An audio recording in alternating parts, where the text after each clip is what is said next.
Hi content creators! Have a great day sa inyong lahat. So bakit nga ba madalas nating maranasan ang profile not recommended?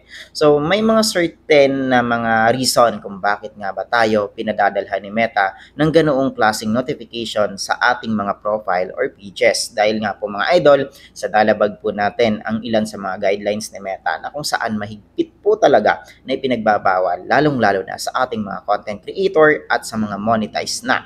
So iwasan po natin mga idol ang paglabag sa mga guidelines ni Meta nang sa gayon ay patuloy po tayo na makinabang dito po sa monetization program ni Meta or kahit na hindi pa kayo monetize ay dapat na ingatan po ninyo ang inyong mga profile. So ilan sa mga kadahilanan kung bakit tayo pinadadalhan ni Meta ng profile not recommended or not recommendation ng inyong profile and pages dahil nga po sa paulit-ulit po nating na-violation ang kanya pong mga guidelines katulad na lamang ng paggamit ng mga background music or pag-upload natin ng mga videos na hindi naman po talaga natin pagmamay-ari or yung mga unoriginal content na tinatawag or hindi naman po kaya mga idol tayo ay nag-upload ng content na tayo nga yung nakikita sa video pero hindi naman kaaya-aya sa mata ng mga viewers. Iwasan po natin ang pag-upload ng ganoong klaseng mga content kung gusto po talaga natin na magpatuloy as a content creator dito po sa mundo ni Meta. So dapat sinusunod po natin ang mga guidelines. Napakahalaga po na mabasa natin iyon kung tayo man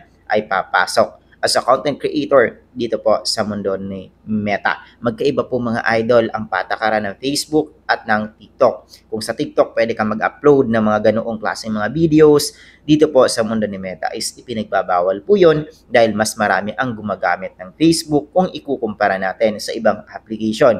Kung kaya naman mga idol, iwasan na po natin ang paglabag sa mga patakaran ni Meta. At sumunod po tayo sa kanyang mga guidelines. So paano? Kung may natutuhan ka ay wag mong kalilimutan i-share ang video nito at wag mong ipagdadamot nang sa gayon ay mapanood ng mga kapwa natin content creator at nang sa gayon din ay mabigyan sila ng babala. O paano? Kita-kita tayo sa video. Ako si Sir D. Maraming salamat. Peace out.